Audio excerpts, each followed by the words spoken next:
Selamat datang, kita lanjutkan pembelajaran kita. Pada video kali ini kita masih akan berbicara mengenai bagaimana caranya menjadi imago Christi. Ini adalah seri sejarah penebusan part yang kedua. Kita akan melihat bagaimana karya penebusan Allah untuk mengembalikan kita ke Taman di Eden, di bumi yang baru, supaya kita bisa makan lagi dari pohon kehidupan dan bersekutu dengan Allah. Allah mengembalikan keharmonisan kerajaan sorga dan kerajaan bumi. Ini adalah sejarah penebusan yang panjang. Seluruh Alkitab menggunakan bahasa kerajaan.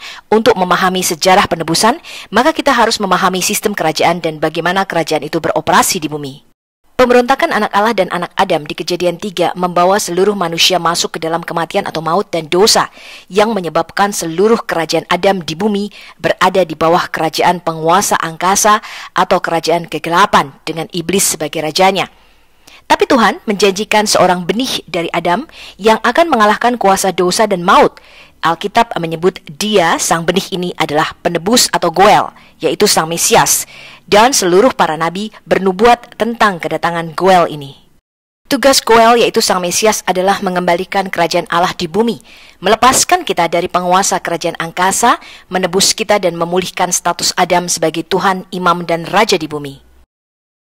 Dalam video sebelumnya kita telah belajar bahwa Taman di Eden merupakan bait suci Allah yang ada di dunia ini, atau yang kita sebut dengan Cosmic Temple Allah yang ada di bumi ini. Jadi Taman di Eden merupakan pertemuan sidang ilahi, di mana Allah bertemu muka dengan anak-anak Allah, yaitu yang ada di dalam dimensi roh, dan juga anak-anak Adam yang ada di dimensi fisik kita. Jadi Taman di Eden merupakan sacred place atau tempat yang kudus yang terpisah dari bagian bumi lainnya. Dan inilah kehendak Allah, yaitu berkemah di tengah-tengah umatnya. Dan tempat pertemuan ini hilang ketika Adam jatuh ke dalam dosa. Tuhan memulihkan tempat pertemuan ini dengan memanggil bangsa Israel menjadi gambaran Allah yang ada di bumi ini. Dia sekali lagi memanggil bangsa Israel untuk bertemu muka dengan dia di Bukit Sinai. Tetapi bangsa Israel menolak hal ini. Dan selama di padang gurun, selama 40 tahun pengembaraan bangsa Israel di padang gurun, maka Musa diperintahkan untuk membuat miskan atau tabernakel. Tabernakel adalah gambaran di mana Allah berkemah di tengah-tengah umatnya. Allah sekali lagi berjalan di antara umatnya. Tetapi hal ini juga dihilangkan oleh bangsa Israel. Dan pada waktu zaman Salomo membangun bait suci yang ada di Yerusalem. Dan ini merupakan tempat kudus bagi Allah, tempat di mana Allah berjumpa dengan umatnya dan Allah sekali lagi berkemah di antara umatnya. Bait suci ini diruntuhkan pada tahun 70 Masehi dan sampai sekarang belum bisa dibangun kembali. Tetapi syukur kepada Allah, dengan kedatangan Goel, yaitu sang benih yang dijanjikan, Mesias kita, Yesus Kristus, maka kita tidak lagi memerlukan bait suci secara fisik. Sebab Yesus sendirilah adalah bait kudus Allah itu sendiri. Dan melalui kita gerejanya, maka kita dipanggil menjadi imago Christi, yaitu gambaran Allah di bumi untuk memancarkan kasih Allah kepada sesama kita. Dan nanti di langit yang baru dan di bumi yang baru, maka Yesus Kristus memulihkan kembali dimensi roh dengan dimensi fisik. Dia menyatukan kembali. Dan Yerusalem baru adalah portal kita nanti. Yerusalem baru adalah Taman Eden yang baru, yaitu di langit dan di bumi yang baru. Dan sekali lagi, kita akan memerintah sebagai raja di bumi bersama dengan Kristus. Inilah yang kita sebut dengan sejarah penebusan yang panjang. Untuk menjadi imago Christi dan mempelai Kristus yang dewasa dan juga memahami sejarah penebusan yang panjang, kita akan belajar dari bangsa Israel dan juga tabernakel Musa. Sama seperti tabernakel Musa dan bait suci Salomo yang memiliki struktur tripartit atau 3 ruangan, yaitu tempat maha kudus, tempat kudus, dan halaman. Demikian pula Taman Eden, dia memiliki hal yang sama, yaitu taman yang ada di Eden, kemudian daerah Eden dan dunia luar. Yerusalem baru adalah Eden yang baru. Sama seperti bait suci adalah tempat kehadiran Tuhan yang unik yang dialami oleh para imam, demikian pula Taman di Eden adalah tempat di mana Tuhan berjalan bersama dengan Adam.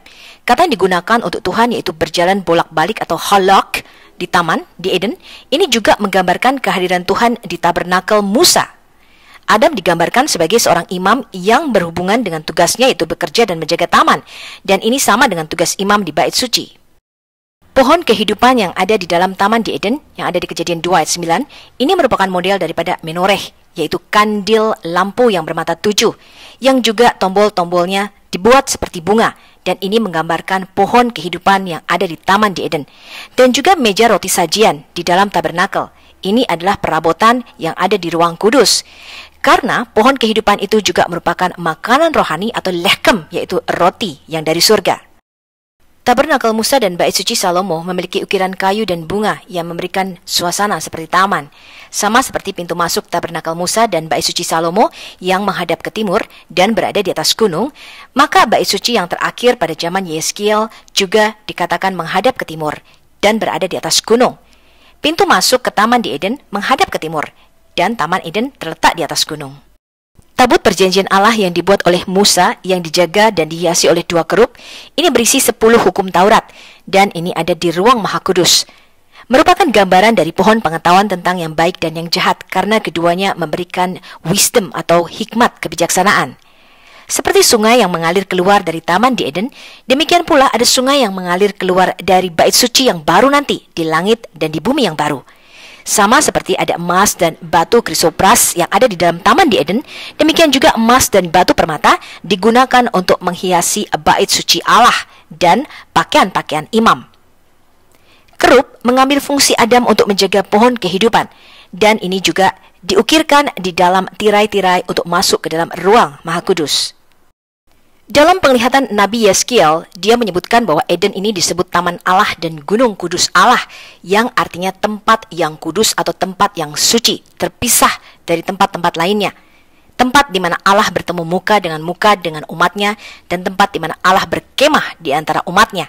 Sama seperti puncak dan tujuan dari penciptaan alam semesta adalah Sabat atau istirahat, demikian pula pembangunan Tabernakel Musa diakhiri dengan Sabat atau istirahat. Pada video selanjutnya, kita akan belajar bagaimana perjalanan Israel keluar dari Mesir menuju kepada tanah Kanaan. Dan puncak daripada perjalanan kita menjadi imago Kristi adalah di Bukit Sion, yaitu tempat perhentian Allah.